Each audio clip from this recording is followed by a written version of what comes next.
Okay, we are live.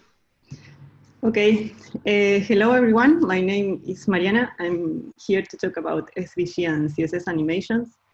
I will talk mainly about SVG because there's a lot to say about this language, and I'm not gonna be able to cover everything in this talk, so I decided to pick some examples of works that we've been doing here at Lenny-Labs, and I built my presentation around them. If you want to interrupt this talk with questions or things that maybe they are important to be said and I didn't say them, so please raise your hand or let me know and we can review those examples. One thing there, Mariana, there is a button to raise the hand in Zoom. So if you want to do that, like we know that you have a question also in the middle. Great. So I will start talking about the benefits of SVG. The main benefits are in the name of scalable vector graphics. Vectorial graphics means that brings the possibility to scale our drawings without losing any quality. And the good thing about this is that they are usually very small file size. So they perform really fast and they are cheap to our users, and we can navigate the SVG because it's based on XML language. So the syntax is very familiar, it's similar to HTML. And we can, of course, to interact with them, and it goes really well with other web platform language like HTML, CSS, and JavaScript. So here we are going to talk mainly, well, there are a few ways of implementing SVG in the web as an image, like the way we've been implementing images like PNG and the rest. Then we have as background image in CSS. Then as an iframe and an embed, I wouldn't recommend to use these options. Then as an object and as an inline SVG, this last one is the way that we are going to show in this presentation mainly. I'm going to talk about this one because the good thing about this is that it renders immediately, so it's easy to interact with. Yes, I can access to it with CSS. If we have more time, we can talk about these options later in this talk, if you want. So, okay, I'm gonna start with the hard part. I will try to code some of these examples just to show you how easy it is to build these basic shapes in SVG. We had all these options. So let me see if I can. Okay. I will try to start coding something like as an example. Let me know if I have any typos because I usually have a lot of typos in read and height. So I am just defining my viewport here. We don't need to define units when we want to use pixels. By default, units are pixels in SVG. So I will try to draw a circle. I need a center X and a center Y. And I will do radius to make 50. So you see it's very easy and it's really easy to understand also the syntax of this element. I will try to see, this is a rectangle, also for squares. What we need here is the first point where we are going to start drawing our figure. Then we have the read.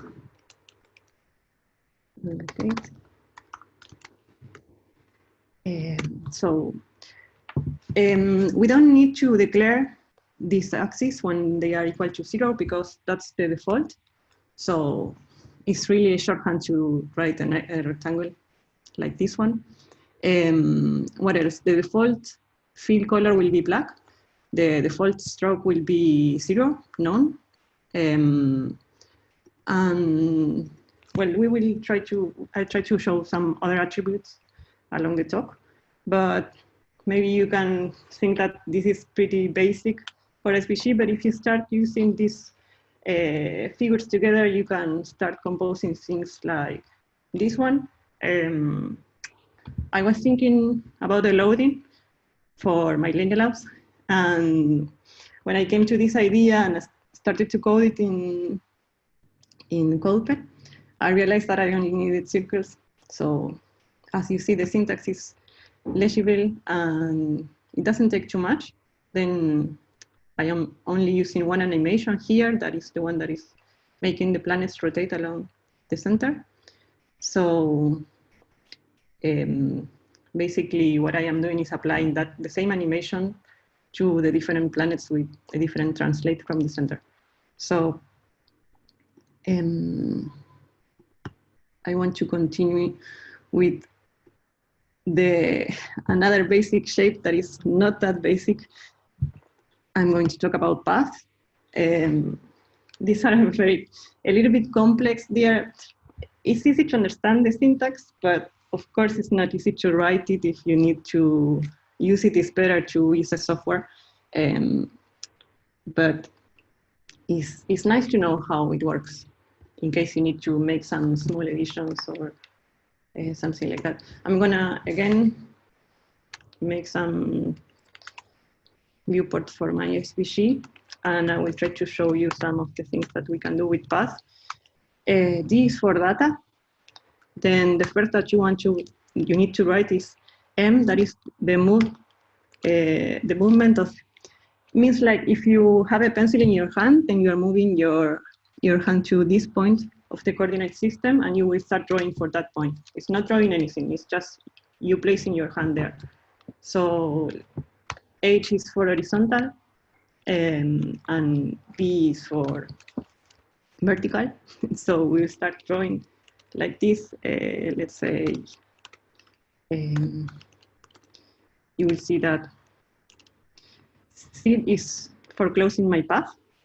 So this is, I want to just remove some of the attributes so we can see this more clearly.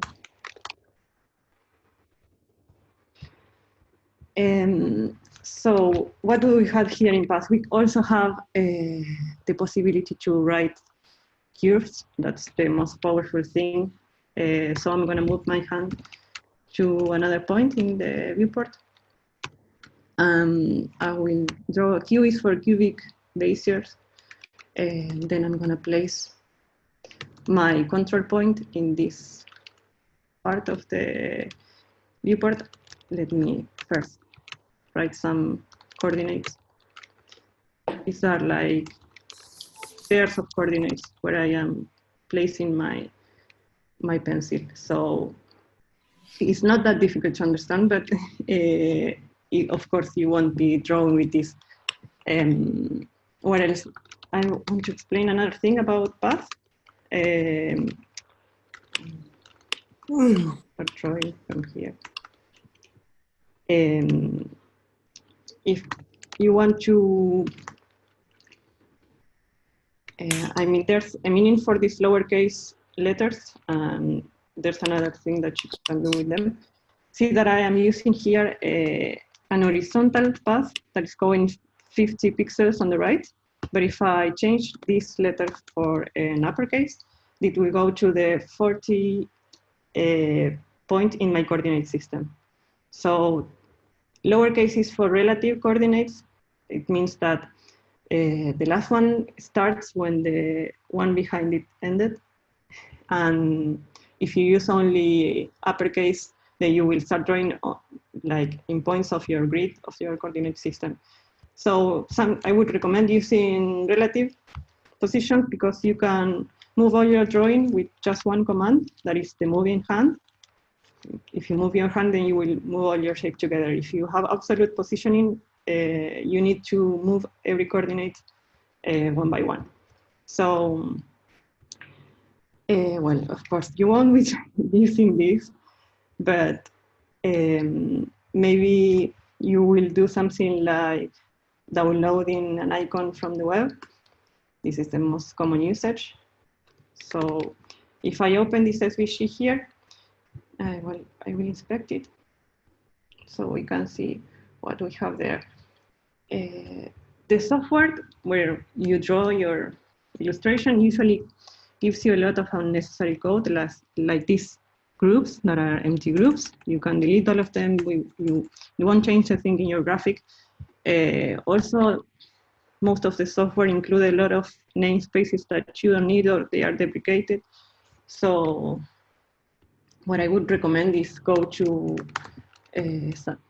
software like SVG or MG and paste your code there. This will compress your code a lot, like here is going down like 70%. So then you copy your you can copy your code and bring it to your text editor. So here you will see that the path is a little bit more complicated than one I showed previously, and it's less legible because it's removing all the white space and commas that are not necessary for SVG. I am removing this because it's the default. So if I will try to make a viewport a little bit bigger so we can see the image here. So some attributes that you can change are the fill color, for example, and then the stroke, of course. Stroke by default will be 1 pixel. So if you want to reset that, you can add the size of your stroke here, for example, in CSS. See that this is clipping my image.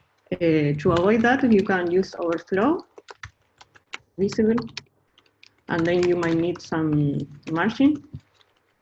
But the way I usually do this is, I forgot the units. The way I usually do this is changing my view box here. If we have more time, we can talk more about the view box. But I am adding some negative space to my coordinate system. That's what I'm doing here. Like I'm going from, instead of going from 0 to 0 on the left top, I'm adding like a negative value so I can see all my SVG here.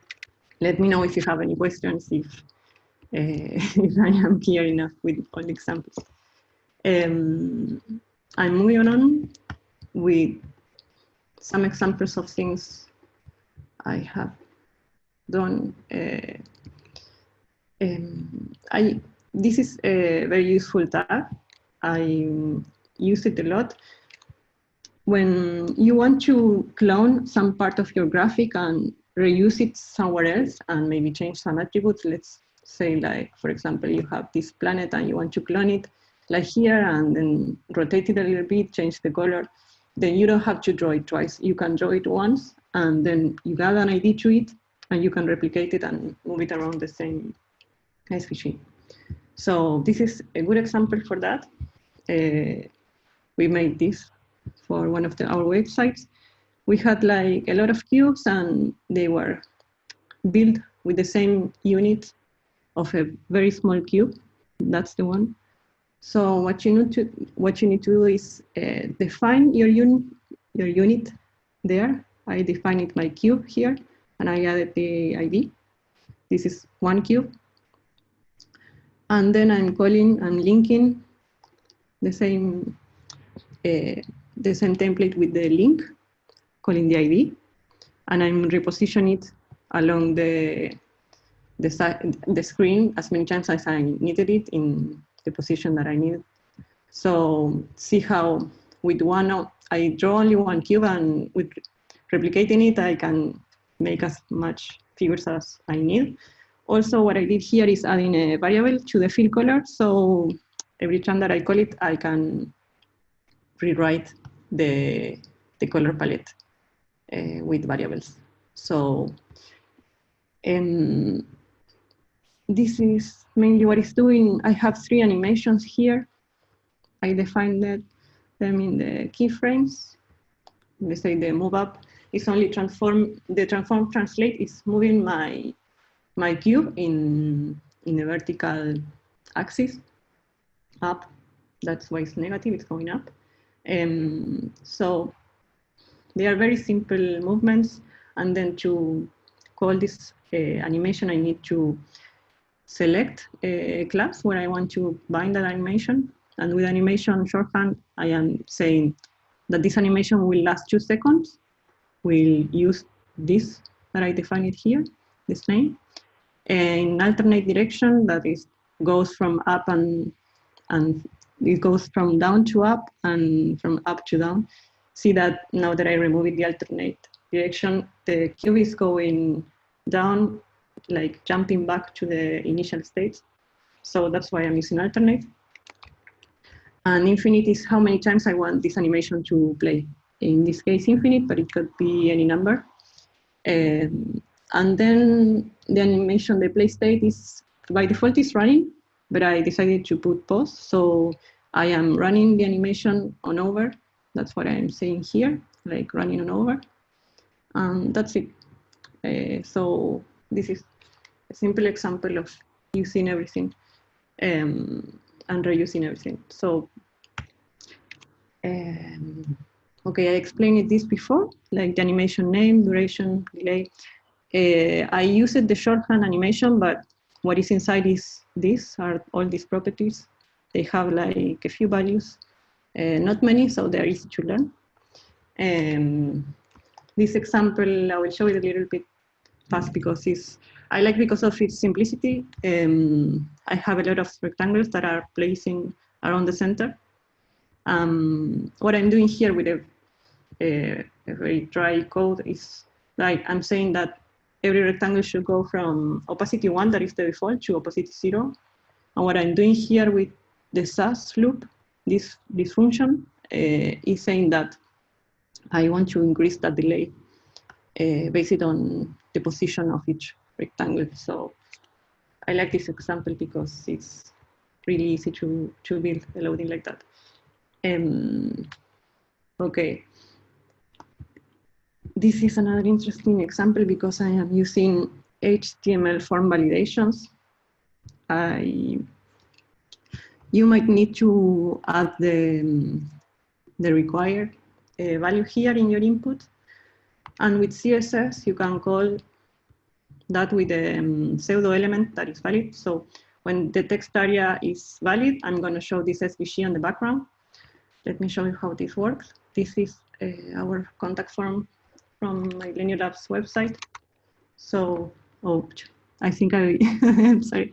We've been playing with this yesterday, so I think I broke it.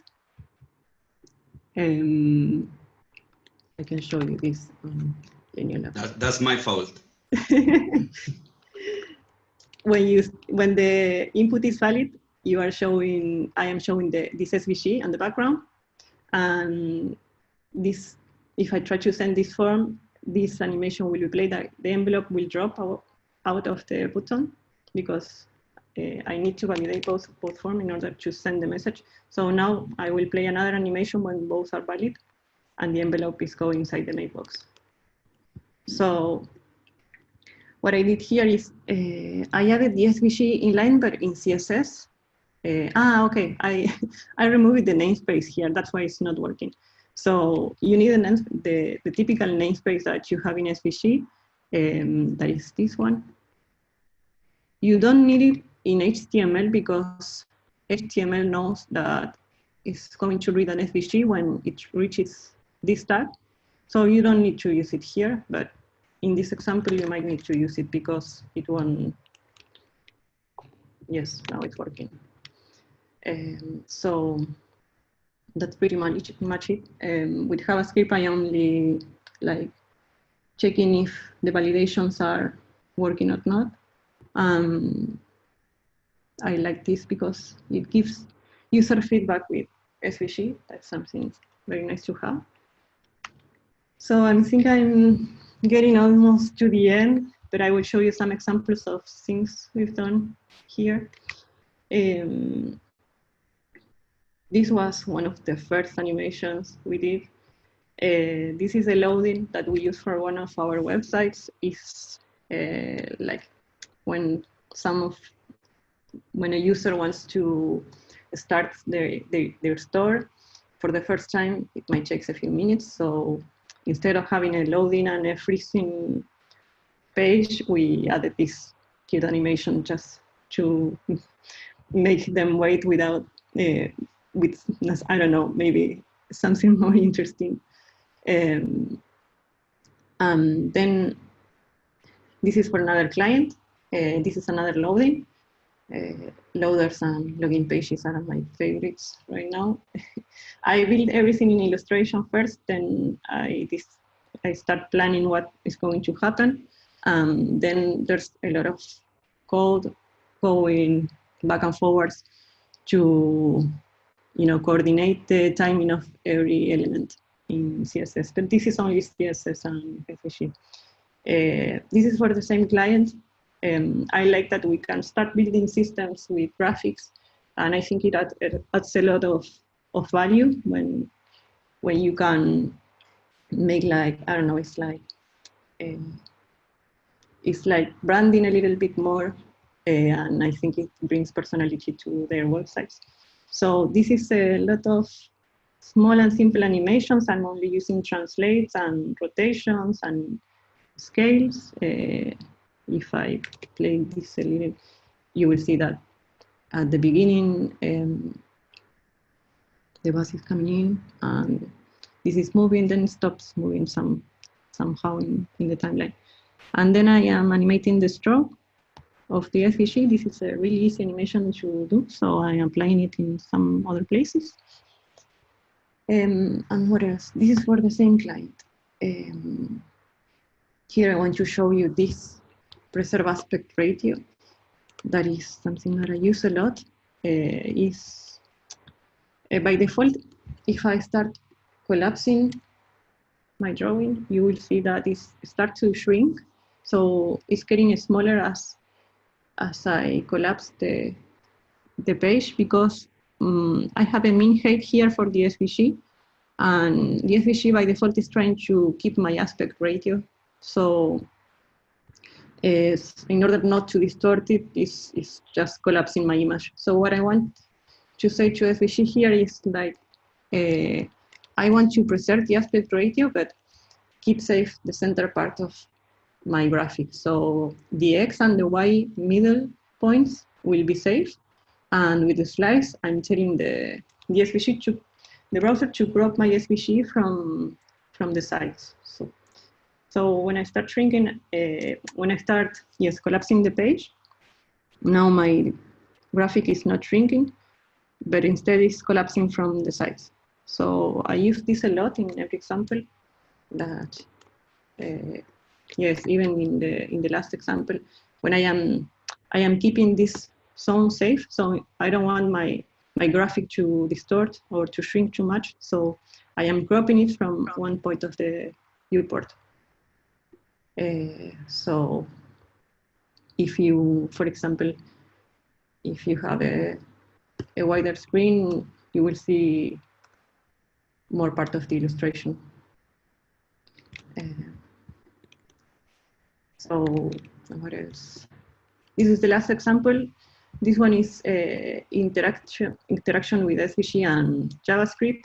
The circling SVG is following my mouse with some calculations you are doing with the center X and the center Y, but that's it. And yes, to close the token. Yes. Amazing. Everybody saying that in the general channel.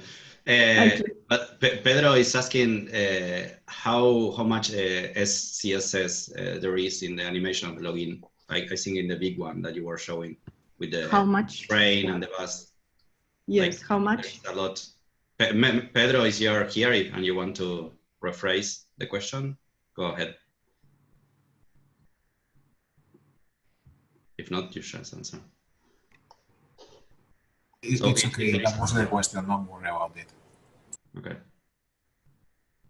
I didn't understand the question. Sorry, but So there is a lot of like code to animate this, like no, it's quite not complex, or Usually you can separate your animations in movements. I do that a lot. For example, like something I have translate that goes from the offside screen from DX to from 100% negative to 100% out of the screen, and I use that movement a lot for many things. But no, this example doesn't have that much.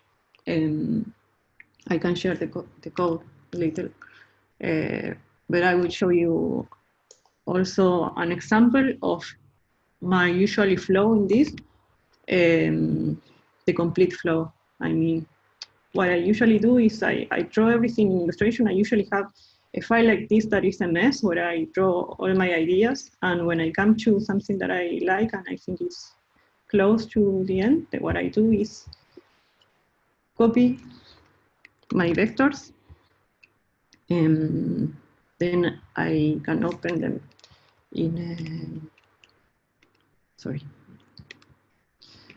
Then I open them in a text editor. But first, I will compress the SVG. So, and copy my code and bring it back to the code editor. Another thing that I didn't show, sorry, is that when I know what things I want to animate, I group them by elements and put the names here in Illustrator in the layers. So you'll see that I have my names there. And when you convert this to SVG, you will have all these names as IDs, and that's really useful. So I know I have this, sorry. Let's say I want to search. I have this ID. Because I have so many Nave IDs in my artwork, this is placing a number, so I'm removing it. So what I want to show you is that this is what I usually do. It's like defining my keyframes. And I'm gonna name this Nave move. And I want to move it from, let's say, a transform, translate in the x-axis, 100% to make sure that this goes out of the screen, and from there to this point to 100% out of the screen. So I'm defining my animation here, and I will bind it with animation property. So maybe 3 seconds, the name of my animation, remove, and infinite. And then I can play with other properties. I'm sure I have, I should have a typo somewhere.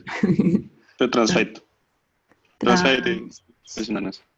Thank you, Alfonso. So then I will start moving. Maybe this is too fast. So I can increase the seconds of the movement.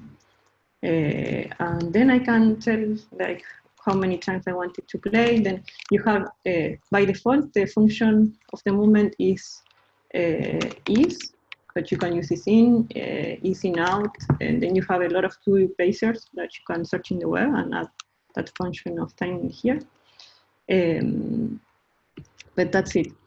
Then you, of course, I will start animating the rest of the elements here. And yes, another thing that I like about SVG, this is my last comment.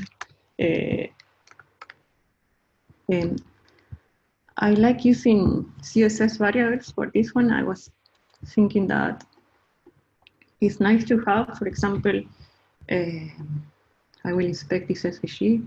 For example, this, I have a field that is a variable, it's a color. And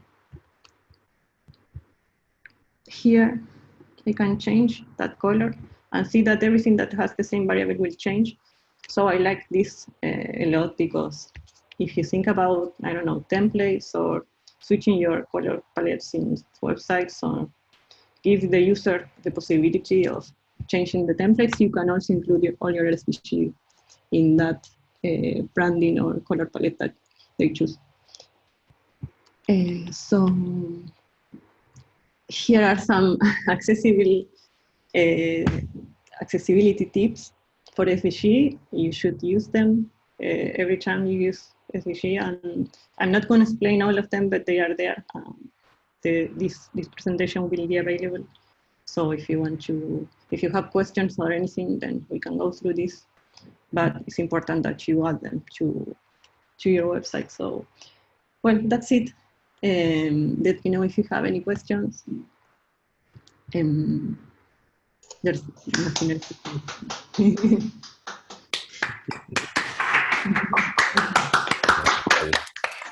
Oh. You're going to read later the comments, Mariana. Okay. Well, everybody is quite emotional right now. I feel so alone speaking by myself. No, you were amazing. So, do we have any questions for Mariana? Yes, I do have questions. Hey, Mariana, how do you name the IDs when you copy the vectors from the Illustrator to the code? How do I name them? I saw that the name were auto-generated, so where do you name it in Illustrator? You name the layers? Yes, in the layers. In the layers, you group your paths, and this is a group of, for example, here is the Saturn planet. So if you group them in Illustrator, then when you switch to SVG, it will create also groups of paths, and it's easy and it's handy.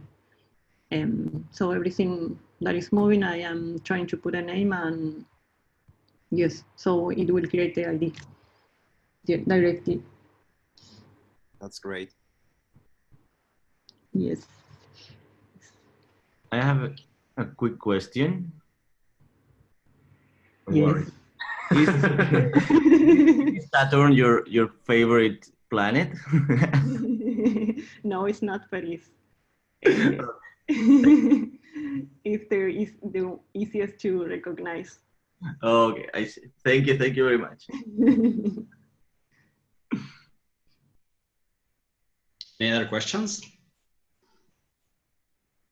I have one. I don't know if it's related to this, but what is the purpose of ARIA properties, like ARIA labeled by and all the rest? Like, do they have a use, or are they just decorative? No, they have a purpose. You make them accessible to screen readers. Usually in Image, you have like an alt, but for SVG, the equivalent would be a title. So you don't have alternative text, you have only a title. And then ARIA labeled by gives you like, it's like reinforcing that tag, because some browsers may not work very well with this. So when you say ARIA labeled by, you are like binding the title to this SVG. And also if you want to add a description, you can. It's not mandatory, but it's there in case you need it. And then you can say, you can say the role of your image, if it's an image, if it's the presentation. Sometimes you have SVG with a lot of text inside, and maybe you don't want the screen reader to read that text. Imagine that you have like an icon with an exclamation mark, and it's like an image, but so you don't want your screen reader to read exclamation mark.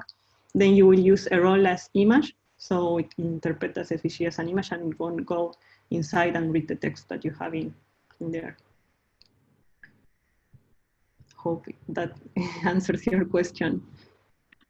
Yes, it does. Mariana, Thanks. Yes. Do you remember the size of like the animation in Sodexo or the one in Milenio? Like what is the size? 10 kilobytes, like 5 megabytes? I don't remember, but yesterday I was showing to Mati, and I think it was like 20 kilobytes, Oh, Can you remember? Nothing. Yeah, even compress, it was like 10 at the end when with the tool. Yes. If I paste my code here, oh, sorry, I need to do something because SVG, no, Illustrator, when I copy the SVG directly from the software, it adds that little character at the end, so I need to paste it first in an editor and then here. So, 10K. Yeah, 20K and it's compressing, yes. you So it's cannot not- beat SVG. And all this work in mobile and in like all devices. Or what is the support for animations right now? For animations, well, it depends. For CSS animation, it's pretty good. Then, yes, there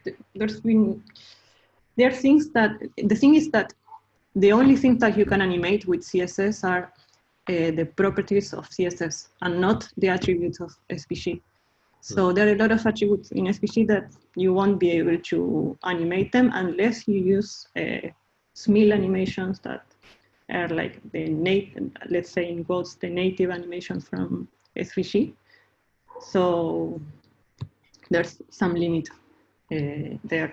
But in browser compatibility, yes, I mean, you always need to check. This is changing a lot every day. Like CSS is checking a lot of properties from SVG. It's been doing that for a lot of years. And I was, for example, telling to Matthias and to Agustin that, for example, pointer events comes from SVG. In SVG, you have like 9 types of pointer events, and in CSS, you only have 2. So this is one example, but so SVG takes some of the attributes. CSS takes some of the attributes of SVG, but not all of them. So that's why you only can animate transforms and opacities and, well, every CSS property you can animate. But for the other ones, you still need to keep with the SMIL animations that they are not that broad. For example, Explorer doesn't support SMIL animations, and Edge it doesn't support them either. So you need to review everything, like depending on the project you are working on. Okay. Yes. Yeah, but even if it doesn't work, like you will see a good image, a static image, no? Yes, that's the thing. I apply all these things in presentation graphics, so it doesn't change your experience in the web. So you will see, yes, you will see the static image. Yes. Nice. So you try not to apply them to any important information on the website, just in case. Any other questions?